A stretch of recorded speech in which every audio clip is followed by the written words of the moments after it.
Seltzer Kings. Podcasts. The IKEA Business Network is now open for small businesses and entrepreneurs. Join for free today to get access to interior design services to help you make the most of your workspace, employee well-being benefits to help you and your people grow, and amazing discounts on travel, insurance, and IKEA purchases, deliveries, and more. Take your small business to the next level when you sign up for the IKEA Business Network for free today by searching IKEA Business Network.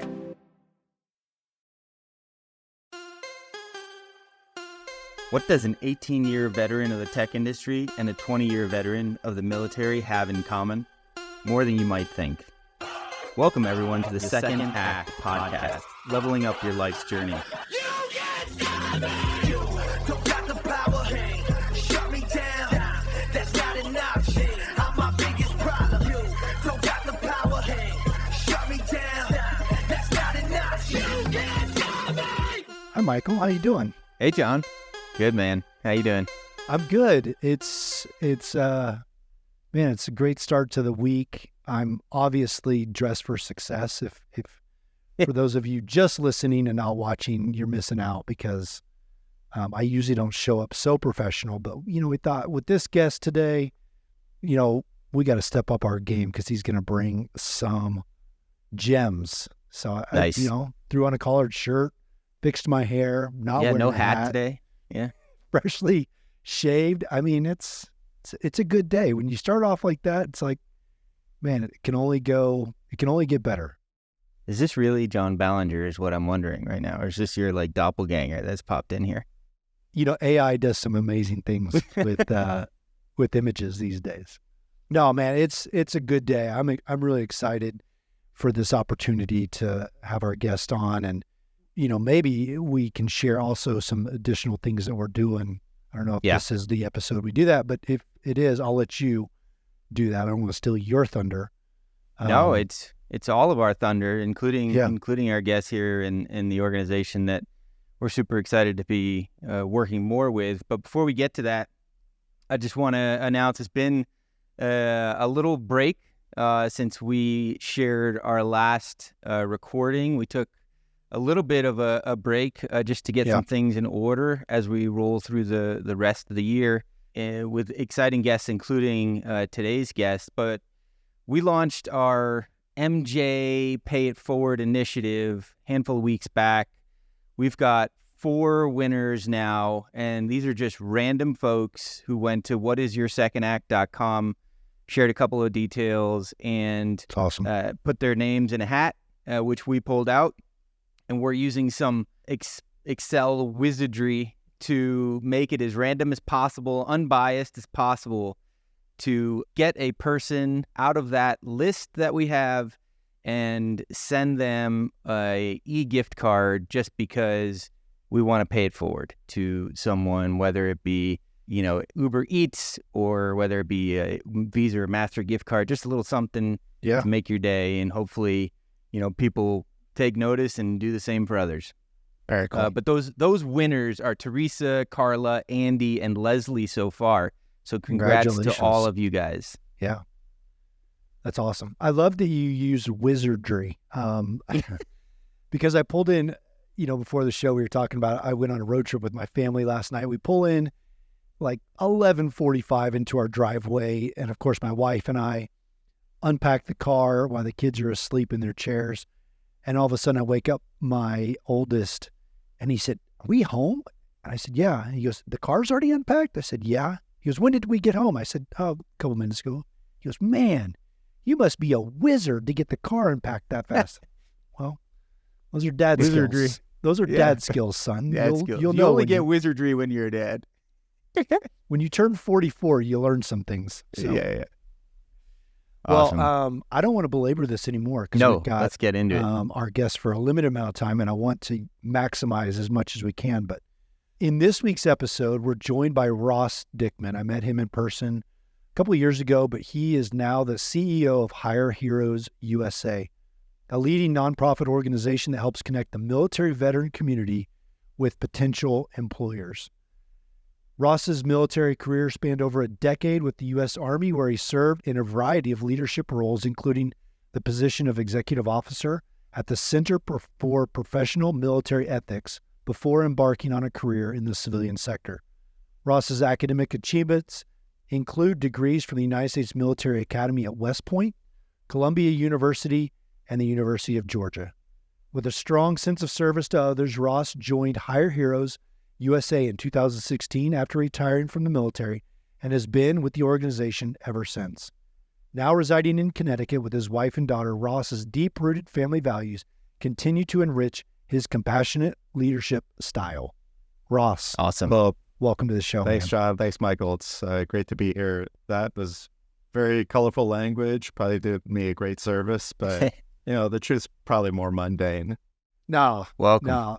I had the pleasure of meeting you once, and I have used Hire Heroes, when I was transitioning out of the military. So I've known about your work in the background.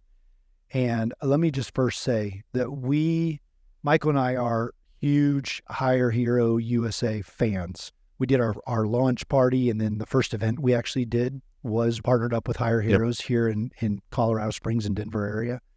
And it just truly meant so much that your organization would help somebody like me and then turn around and help literally hundreds of thousands of other military members get their feet underneath them as they're transitioning out of the military. So thank you for what you're doing. Thank you for your role, stepping into that, which we'll get into in a minute, but thank you for your leadership. Thank you guys for the amazing support. I grew up in an Army family. My grandfather served in World War II.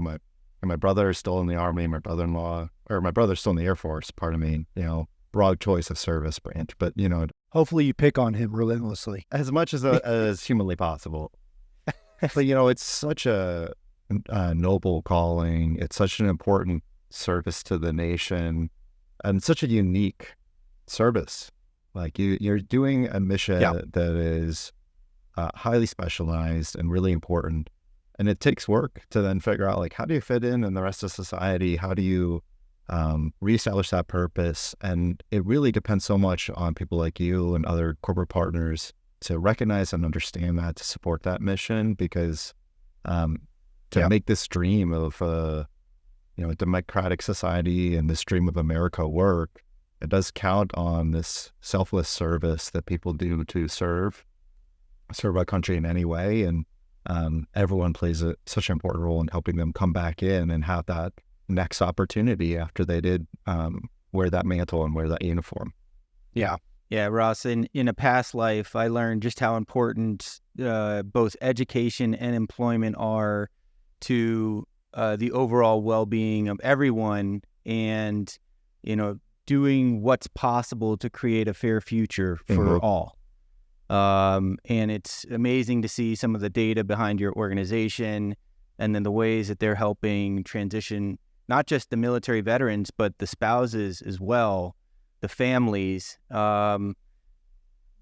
into a world that, is some ways a bit foreign to them. They spent their whole life, in this military community that's so different, especially if you don't have exposure to that, trying to sort of map what's going on there to the civilian side of what's happening is not the easiest of tasks.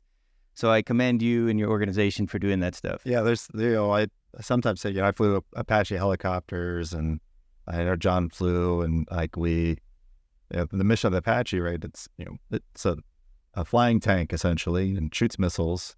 But once you're done doing that, it's pretty cool. Not many companies need a helicopter that shoots missiles. That's not, you have to get beneath that to really understand how someone's skills apply, going through basic at West Point, and you're doing the hand grenade obstacle course and things like that, and trying to land a hand grenade in the pit. And it's that's such a unique skill. I can land a hand grenade where it needs to go. And how does that help me with financial management of the firm? Or that marketing job I want. Exactly.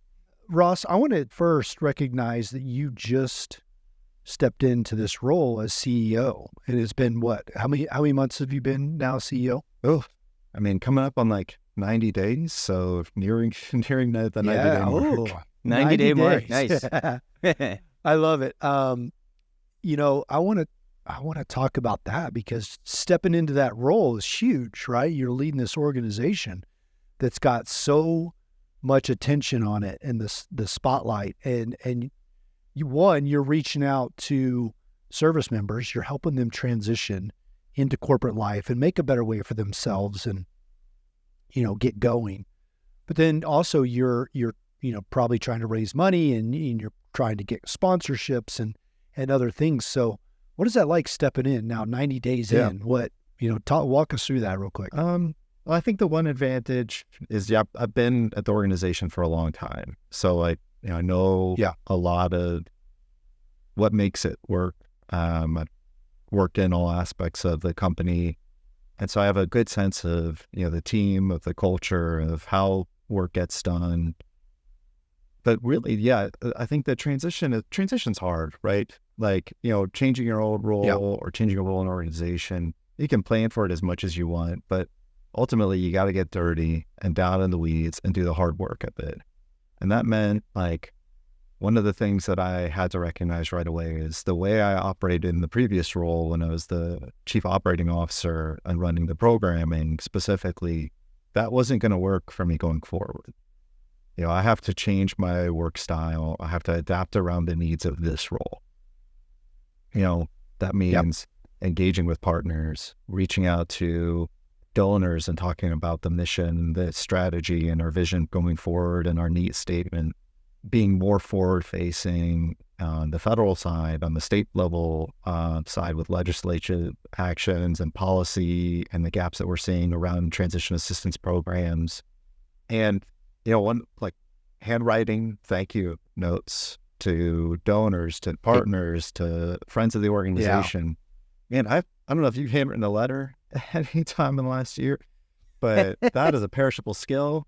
I guess I have no forearm strength anymore because I forgot how to do it. And I think that's one of the things is, like, you can get bogged down in, like, what got me somewhere in the past. Like, those are strengths of mine. And it's always good to reinvest in your strengths. And so you try to carry over styles that have made you successful in the past, but you got to adapt around the needs of the role. And that's really what I've been trying to focus on the last 90 days. Like, how do I position the organization for success? Means I've got to position myself to be using the best of my capabilities, the best of my intellect, the best of my energy and vision and passion, and set up the team around me and throughout the organization to maximize their capability set as well. So it's been a fun challenge, right? Good problems, as people say, but it's taking all of that depth of data and knowledge that I have in the past and just applying it in a kind of totally new direction.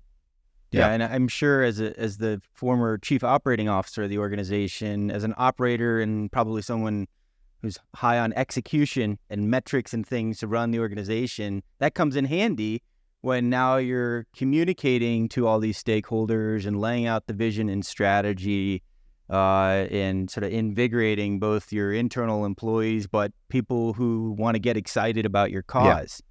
And, the data around those things really, I think, help speak to, people understand the 30,000 foot view of what you're doing. And then when they donate money, they want to be like, okay, what's happening with that money in action?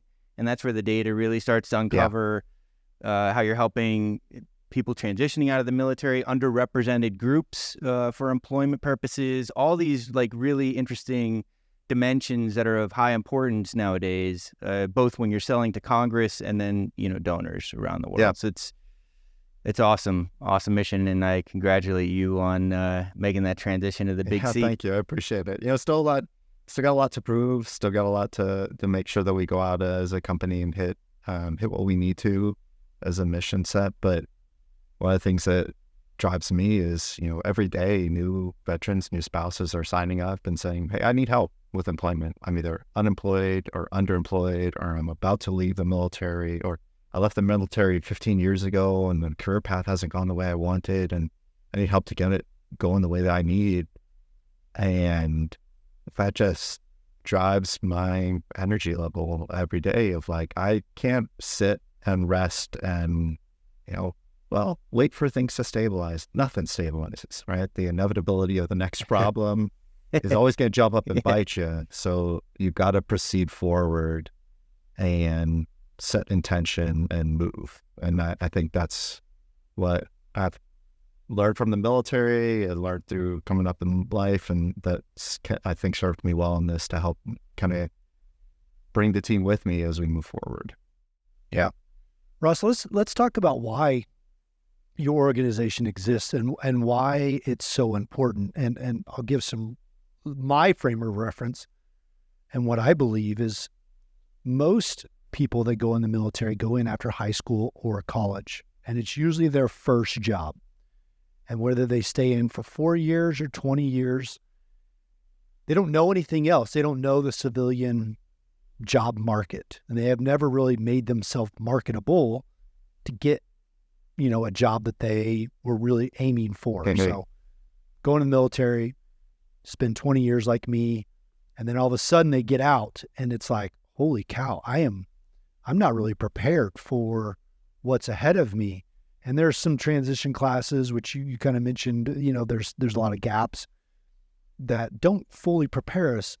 So therefore, in steps hire heroes to do what? Yeah. I mean, you laid it out, the problem statement, like every year about 200,000 military members are leaving the service, and there's 18 million veterans roughly in the United States who are at various stages of, engaged in a career or making a change or whatever. And then military spouses who are either with a veteran or with an active duty or reserve or guard service member, and they all have career challenges and ambitions that need support as well. One of the things that we recognize is, first, employment is such an important cornerstone of setting purpose, of setting identity, of building a building block really for like not only health and wealth and wellness and purpose and value in your community. And it allows someone a chance to establish who they are again, and then take that into that next community, into that home, into that area that they live in, and be proud of who they are. And about 80% of service members, when they're leaving the transition assistance programming, don't have a job lined up. They haven't figured out what that's going to look like. So it's a huge problem statement. We found through both practical research and testing and iteration and measurement and tweaking is that one-on-one personalized coaching is a true difference maker in terms of having an advocate on your side, having someone who does have experience, who has helped people navigate career challenge, who's seen what it's like from on the recruiter side, from operating in industry side, knows how to get someone through all the traps and barriers and through the ways that hiring is done. And just having someone to talk to about that specific problem set and work with an expert to tackle each of those things. That has made such a difference in the lives of the veterans and spouses that we serve. And so we have gone kind of full bore on that as our model, is like one-on-one, personalized, as personalized as it can get, every aspect of the coaching process and connection to resources. But then taking a process mindset around that and saying, how do you then take a personalized coaching model and scale it to serve the needs statement, which, we haven't met that yet, but we're continually growing to try to meet that needs statement. Yeah. The work you put into practice and having the one-on-one connection, I've come to appreciate the term battle buddy through my friends in the military, either active duty or retired. And it's almost like you are assigning a battle buddy in this transition process to help those in need find employment outside of the military sphere. And, anytime you can build one-on-one connection like that and really try to understand, what drives a person and try to match that drive with something meaningful and purposeful in their life is sort of a magic combination. So it's really awesome what you guys are working through and how you've differentiated yourself, Ross, maybe from other organizations in that way. Yeah. Thanks, Michael. Yeah, we think it's the secret sauce, right? Like there are a ton of great tools and programs and amazing companies that have onboarding systems or connection systems for like internship models and things like that. And those are all amazing and they can help overcome barriers, but it starts at the person, right? It starts with that person having honest conversations with themselves, which can be hard to do if you don't have guidance and support. You look yourself in the mirror all the time, but like I looked myself in the mirror for a long time and thought like my hairline is not receding. It looks amazing. I should hang on to this. I should grow it out. Yeah, you need that trusted advocate that can tell you sometimes hard truths or supporting statements or whatever. And so, it's something to add rigor and quality and care to that reflection that allows someone to then be bold and be brave and be confident as they take that step and really do pursue their next purpose. And I'm going to guess, Ross, since you're the CEO of Hire Heroes, your transition out of the military into your first corporate job was so smooth. Oh, yeah. Because you wouldn't be leading an organization like this if it wasn't smooth, right? Yeah, it was so good. I never had the sweat of desperation on me in interviews. I think I bombed an interview once for a manufacturing organization. So I struggled to figure out what to do leaving the Army. I had flown helicopters and I just couldn't really do that anymore. I had worked at West Point and done character education and things like that with cadets. And there's not really many roles out there that allow you to do that kind of stuff. And I just was kind of grabbing onto anything I could and trying to pretend that that was the thing that motivated me. And a couple of people tell me that in interviews and say like, it feels like you're interviewing for this because you feel like you need to and not because you're actually excited about this work. And that's a hard one to hear. There was one where someone was like, well, here's where we have locations and, would you be comfortable moving? And tried to bring levity to it and said, the Army had me living in Alabama for a long time, so I can make anywhere work. And the interviewer's like, I'm from Alabama. And I was like, it's great. I loved it. Didn't get a call back. I was starting from like, I needed to put food on the table, which is like a totally value. Like there is nothing wrong with that. People are stuck in circumstances. Sometimes people have to leave the military in a very tight turnaround, or there are other challenges that happen. You've got to make ends meet. That can work for a time, but if you don't start with what drives you, you're gonna that opportunity will have a half-life, and it will creep up, and it will accelerate towards that where you're feeling like I'm just punching in a clock, and nothing motivates me, and you can slip into depression. You can feel a lot of anxiety around that. So we tried to start with that conversation with you, but it took me a long time. I didn't know about Hire Heroes when I was leaving, so it took a trusted mentor in the Army, a boss of mine.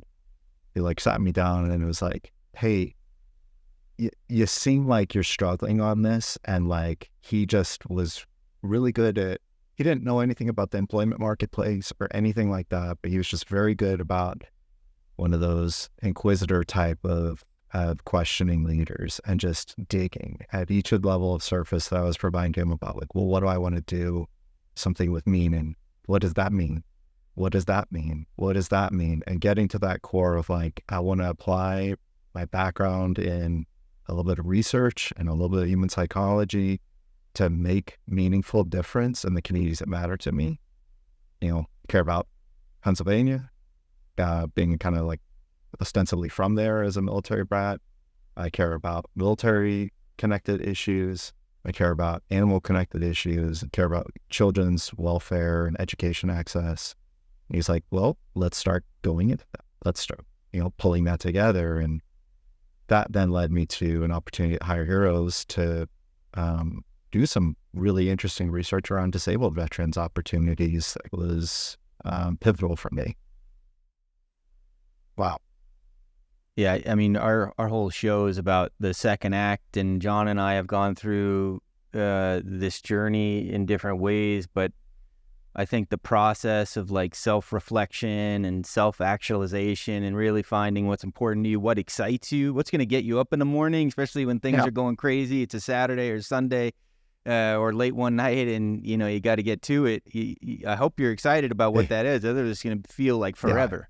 Yeah. And we don't want anybody to be in that position. But you do need to take that pause and do that reflection. There's a lot of great books out there and articles and things just talking about how to sort of think about life in that way, especially if you're trying something significantly different. And again, coming back to how you differentiate and matching one-on-one with someone as, a form of a battle buddy to like not tell you everything you want to hear, but be there to support you in the process objectively, I think is really important.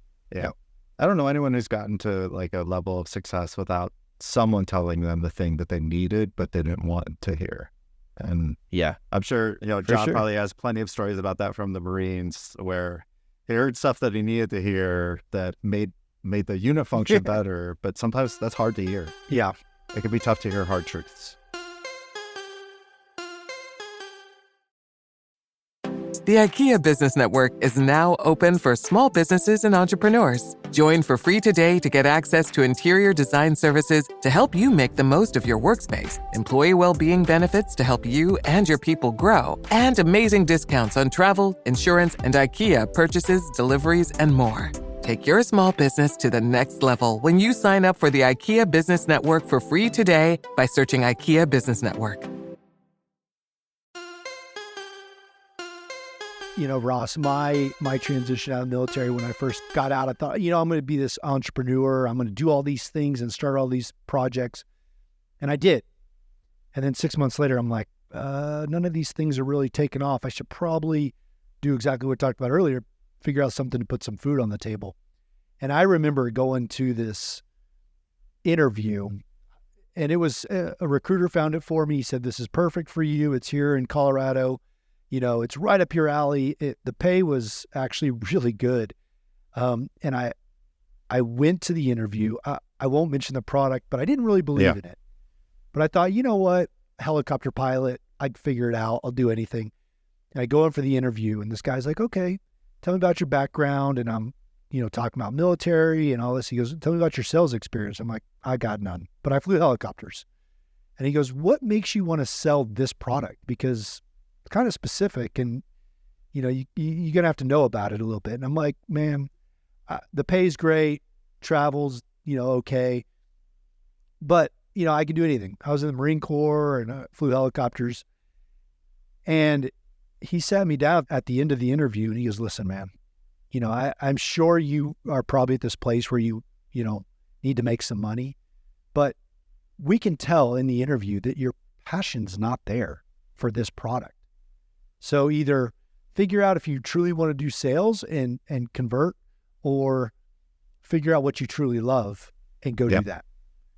And man, I'll tell you, I drove home and it was like, I didn't listen to the radio. I didn't call anybody. It was like, what do I really want to? Yeah. And, fast forward a year, I'm back in sales with something that I truly love, and that's aircraft. But that hard truth is sometimes what the military member needs when they're coming out of, 4 years or 20 years of service, where they've been doing this thing that they really love, but it doesn't convert to the civilian sector. And they're like, well, but I was in the Army, or I was in the Marine Corps, and I did this, or I was a SEAL, or I was a helicopter pilot. So I'm probably pretty good at it. Well, that doesn't always convert. Yeah. And employees see through that. And sometimes our skills in the military aren't just convertible skills in the civilian sector. And so therefore we need Hire Heroes USA, or we need another organization to set us down or help rein in our resume or help rein in what we're actually interested in, because we just have never had to think like that before. And that's where it's so vital, so vital. And I love telling my story because, I thought I could do anything. And I had this true fall from grace. I actually was talking to my son this morning. I was like, listen, you're going to need friends around your life, because I went from flying helicopters for the president to waking up the next day with not even knowing what I was going to put on for clothes. And if I didn't have friends that help rein me in and organizations that help do that for me, the process is either really, really long or you just don't recover. So, and that whole, but you got to give the military some credit, John, because the things that are portable are grit and ownership and Sure. humility and leadership. Really important characteristics, I think, for any human being. But like you said, when you're flying a helicopter with the president in the back seat, and now you're sort of not involved at all in anything, it's a shock to the system. Yeah. And it took you 15-ish years to get to the point where you were able to have that prestigious role. Yeah. And so now, knowing that you can do something big like that, and then going back to the starting line, I think it's the hard, mental transition to make. And now you got to sort of travel that road again in a different way. Well, but here's where Ross and Hire Heroes makes a difference, because you're right. A lot of those skills that you earn and learn in the military don't convert into a resume right away. And we think it does. We think it should. We think we should be able to say, hey, I was a lieutenant colonel in the Marine Corps and I commanded all these troops and I did all this stuff and I, flew these missions. But sometimes it doesn't show up on a resume. And when we get into that interview, we get our legs chopped out from under us, or we don't get a call back, or we get hey, thanks, but no thanks. And that's where we need those people to come along the side of us, those resume battle buddies or those corporate battle buddies to come along and say, hey, let me put my arm around your neck.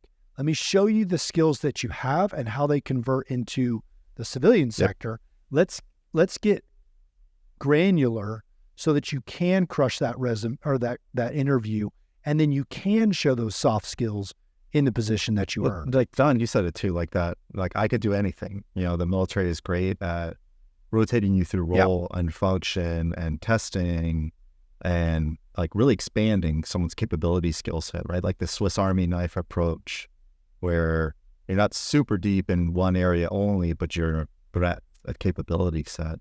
And it's such powerful strength and can be a huge weight on someone in the interview or in representation of their skills, because on a resume, how many people do you meet out in the corporate world who changed role function all the time? They moved from sales to then they were in logistics, then they moved to ops, then they were in finance, then they were leading a marketing unit, then they went back to doing ops again. And it's like, hey, you got to figure out what you're good at over here, But the military, that's a normal transition of you move through leadership and staff roles, and you did broadening assignments.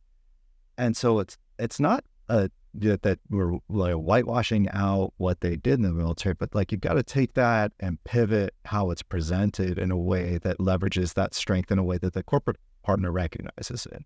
That I can do anything approach is really a demonstration of your learning agility.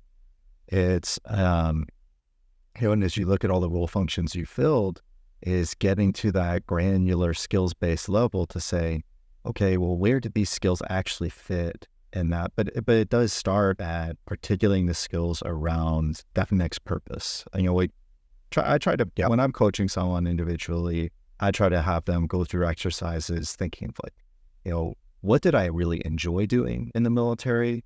And what was I really uniquely good at in the military? And then we look at where those overlaps are and go deep into, well, in this role, you really like doing this and you were really good at it. Why? What about it? What stood out to you in that? Give me some vignettes. Tell me some anecdotes. And then pulling from there to say, now that tells the story about where you probably would have that passion and intensity that could be so valuable. Now we need to aim that at where it fits in the corporate marketplace. Yeah.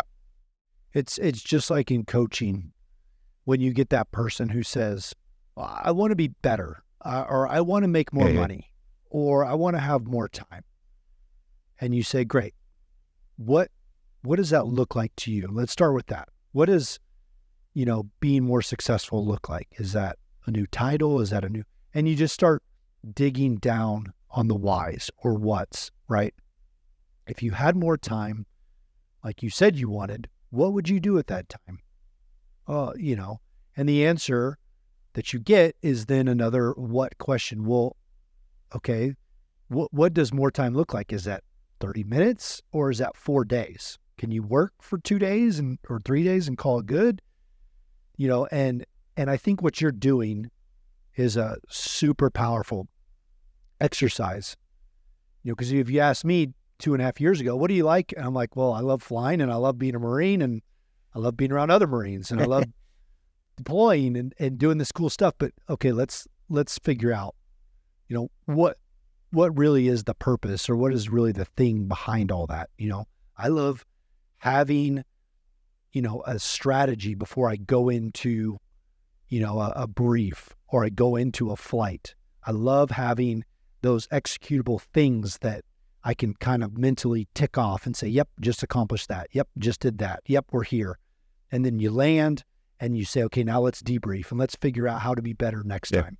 I love that process.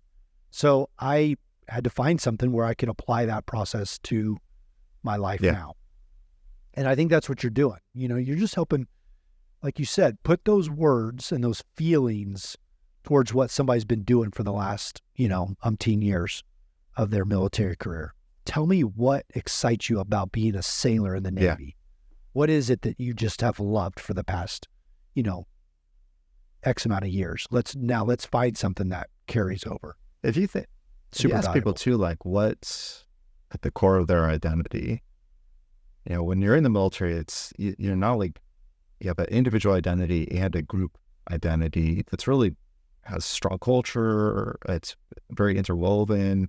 You ask people, it's part of the core of their identities. I'm a Marine, a sailor, I'm in the Army. That sustains out. And as they're leaving, often what comes into play then is like the other parts of their identity. Enjoy being a father, enjoy being a mother. I have a good son, whatever else. And employment's tricky in that those are really noble and that's amazing, but you have to be able to answer that identity question from a self-centered, it sounds bad, but like a self-centered perspective. Like, John, like you just did, like I like to have a strategy and a briefing, execute on those, AAR, use that to implement, right? Like that's a core part of what makes you function and operate. It probably feeds into like you're telling the story about unpacking the car and being a wizard at that, right? Like that stuff feeds into how you operate in the day-to-day through everything. But it's harder to get to that rich detail, but that gives someone so much power when they're interviewing because they can articulate really what makes them uniquely valuable in any role. Yeah, because regardless of what it is, if you get the sense that they're passionate about a particular thing, you can start to peel back the onion and ask some questions, really understand how they think about the world and how they think about a process and how they would think about a job role.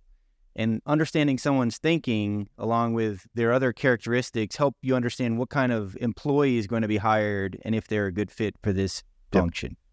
And I know...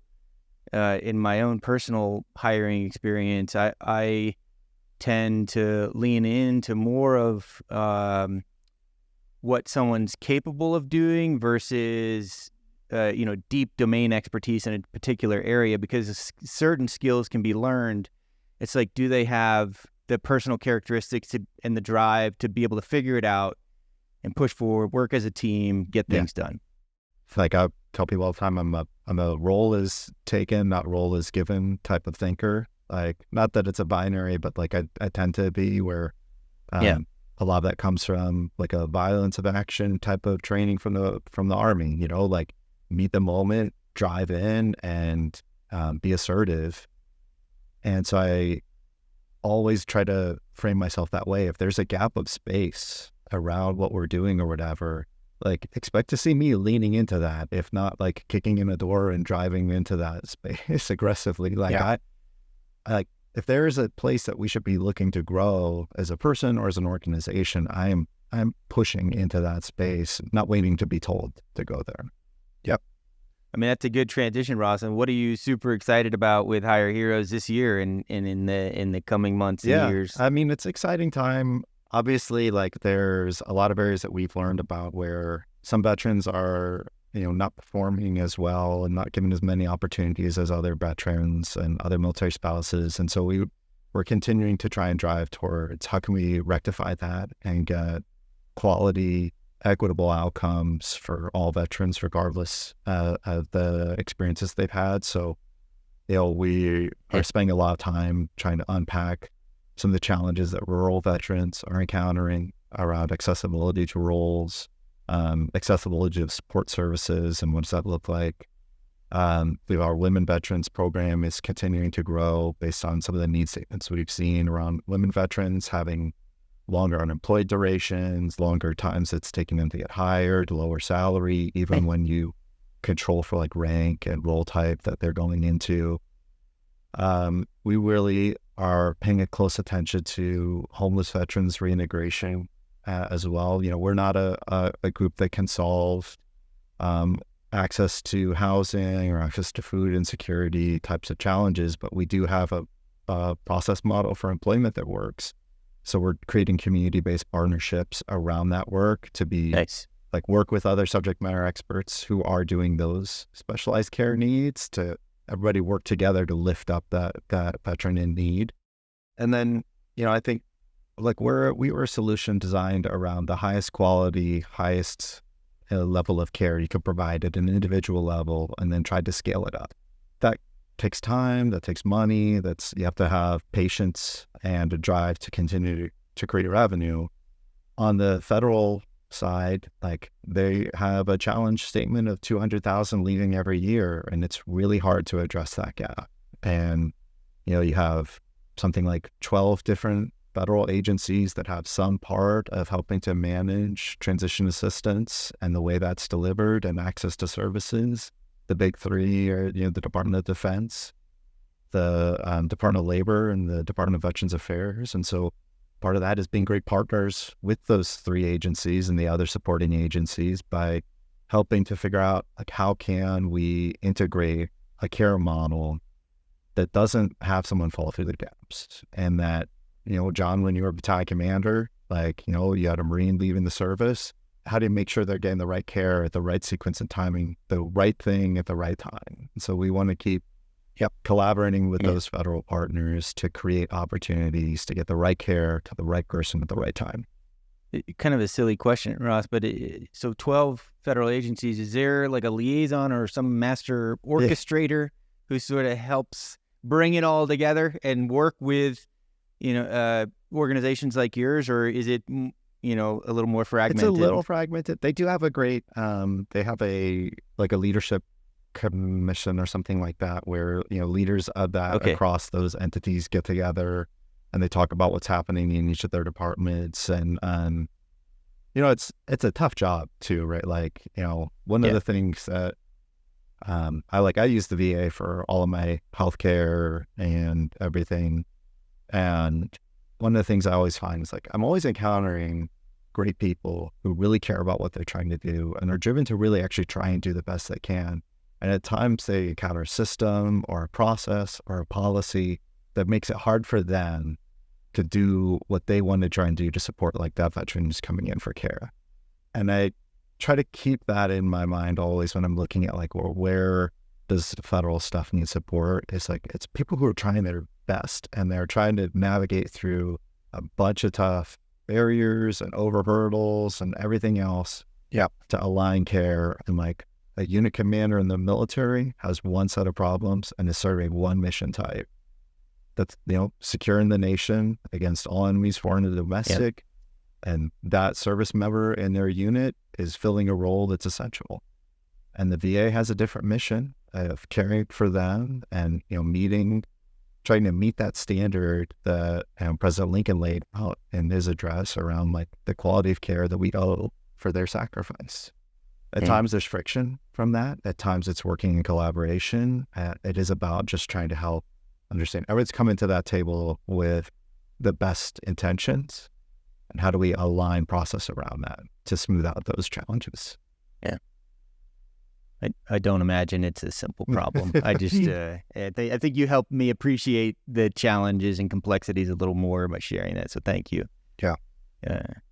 And just one follow-up question, John, if you don't mind me, just my last one for Ross is on this topic. You mentioned 200,000 retiring veterans each year. Has that trend been kind of flat? Is it increasing? Is it decreasing? Like how is the sort of top of the funnel of those folks who need jobs outside of the military changing? It's been, it's somewhat declined over the last like 10 years or so. It was about 240,000 a year that were leaving the military. And that was everything from retiring to medically separating, or, they finished their enlistment, or they were being discharged, or like other reasons.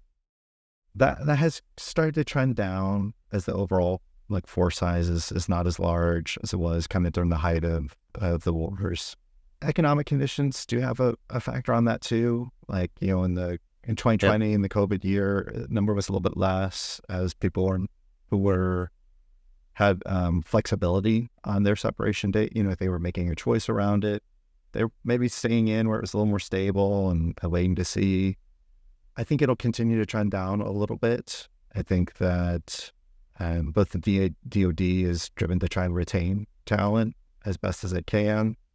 The military's struggling, I think, to fill their recruiting quotas, which we'll see that effect throughout the entire funnel. Hopefully, there will be changes in that. We'll be able to meet the force projection needs and get enough people volunteering to serve to meet the mission that the DoD has.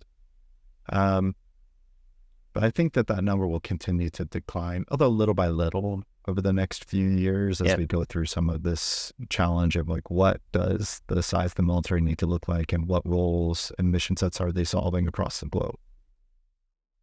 Yeah. Interesting.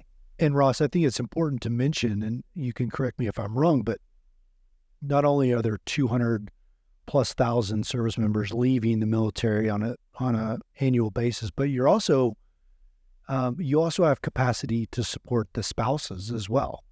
Yeah. Talk through that for just a second. Yeah, military spouses have their own unique challenge on that, right? If they, it's funny. It's a really inclusive term, military spouses, but there's so many identities within that. When they met their partner who either was active in the military or in the Guard, or if they met and married someone who was an already separated veteran, like they encounter this military and veteran ecosystem in unique ways, and it changes their career trajectory. If you met your partner after they got out of the military and they had some challenges and conditions that required VA care, that's going to bleed into their spouse, like having to learn how to help them navigate VA healthcare and maybe take them to appointments or maybe not, or whatever else. And that can affect career mobility. That can affect promotion and upward mobility. If they meet someone, marry their high school sweetheart and stick with them through a military career. I don't know, John, how many times did you PCS over a career in the Marines? 13 times.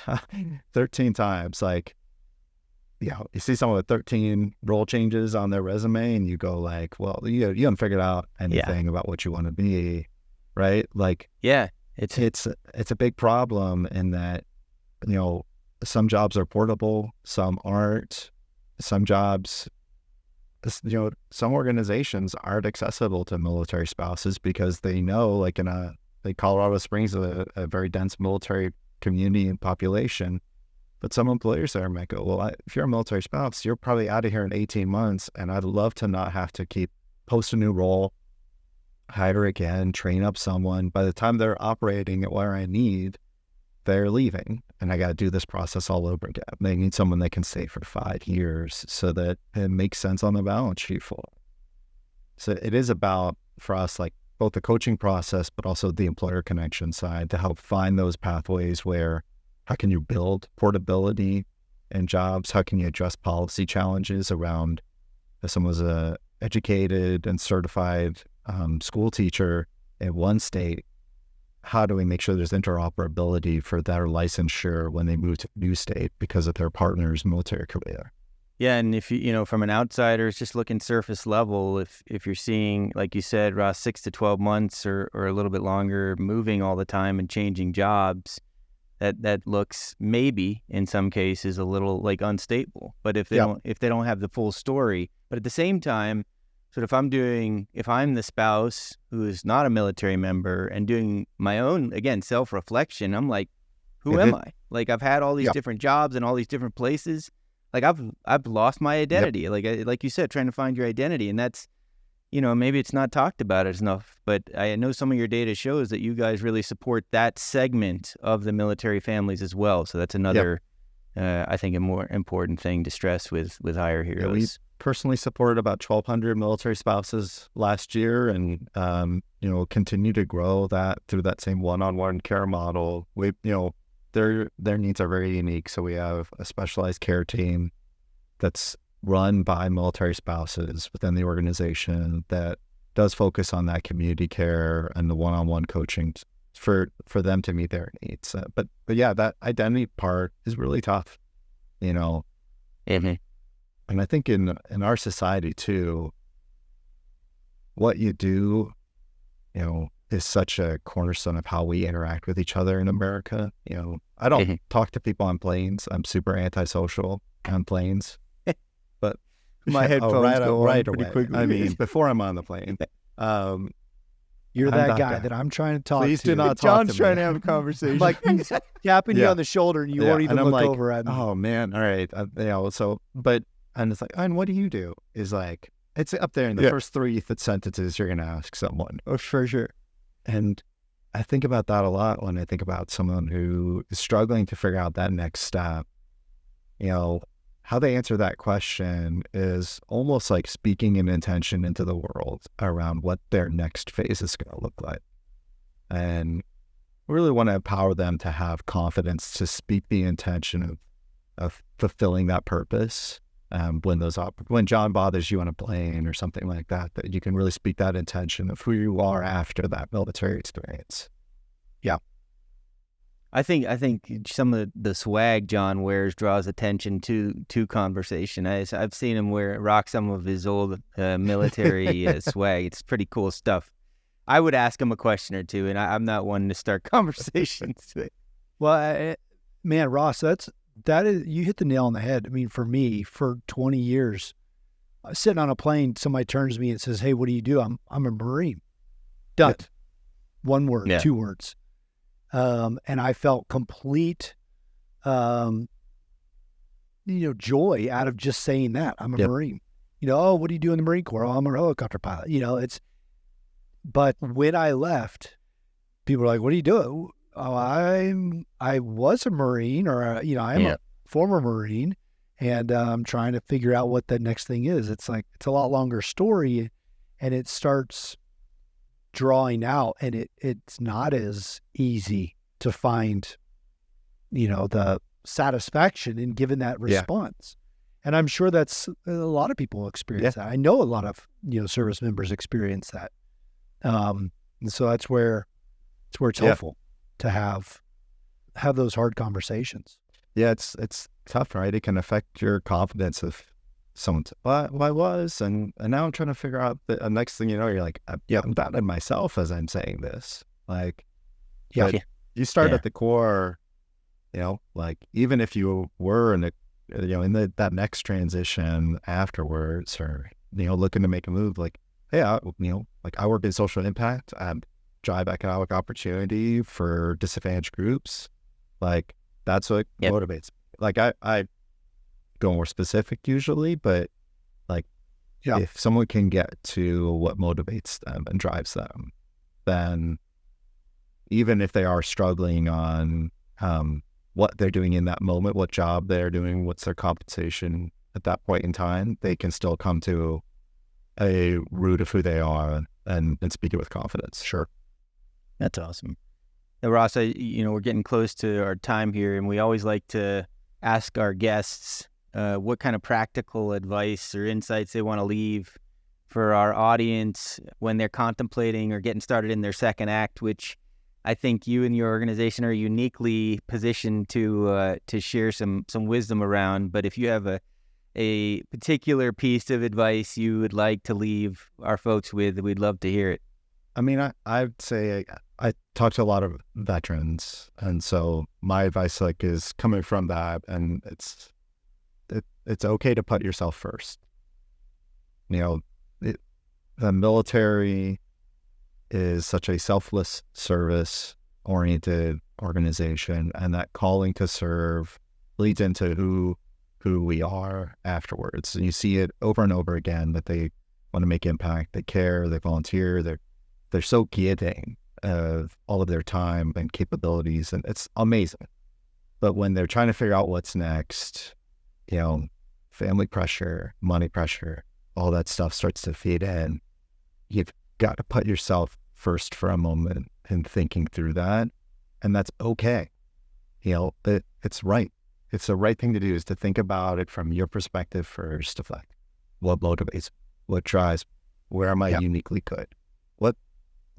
When I do this, I feel fulfilled. I deliver my best value in this way. That helps you then answer those next questions of, how do I put food on the table for the family? How do I make sure that I am living in my purpose? How can I make sure I'm there present for my kid's soccer game or for this school recital or whatever? It starts from putting yourself first for that exploration. And so, it's okay. It's okay to do that. Don't feel guilty about being selfish and enabling yourself to live your full purpose. Love it. Yeah. And something you said earlier, violent action. That's not physically violent. Yeah.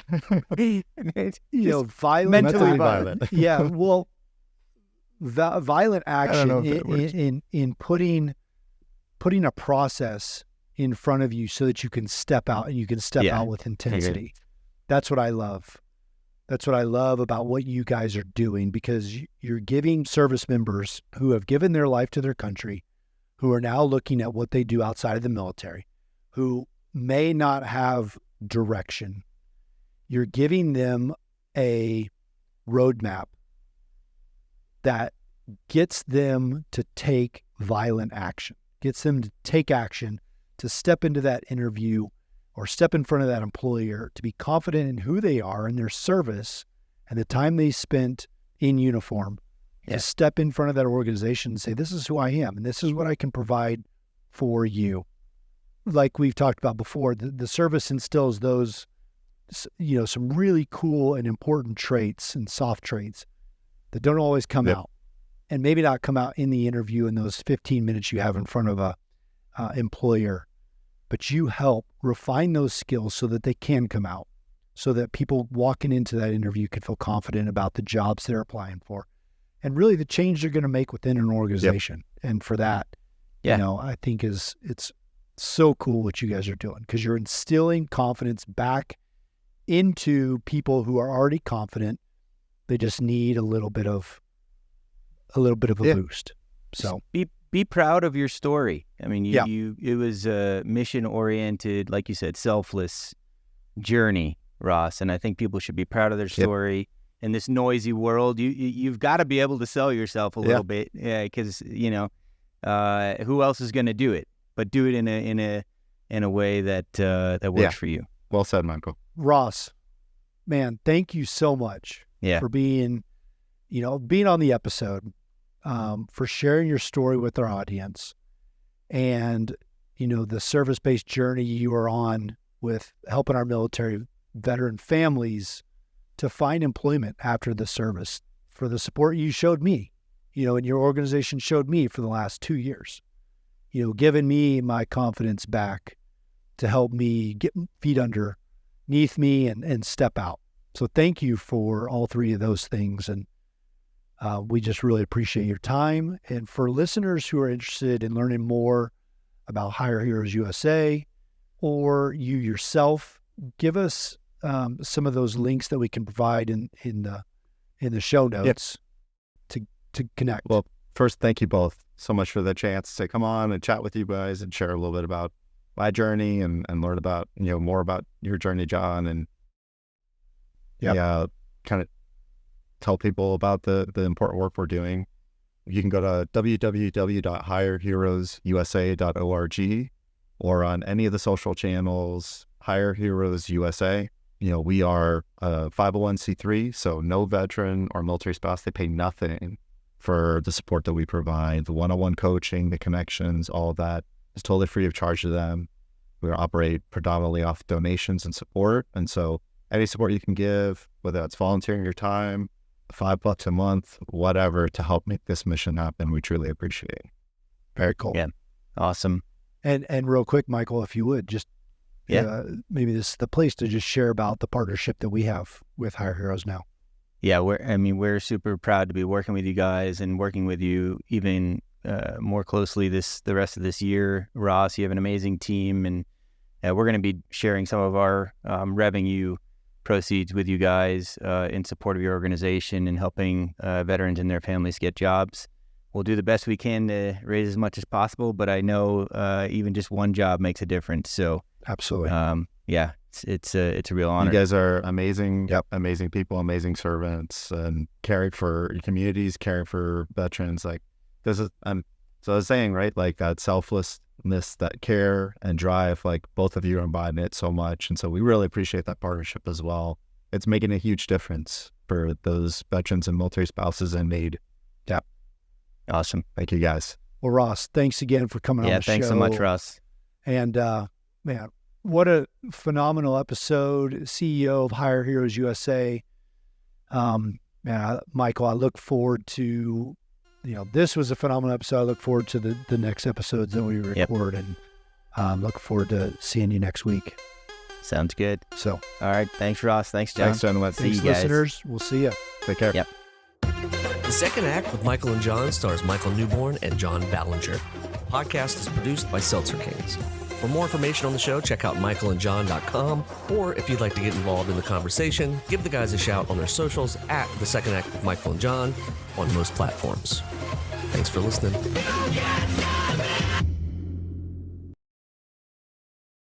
Seltzer Kings Podcasts.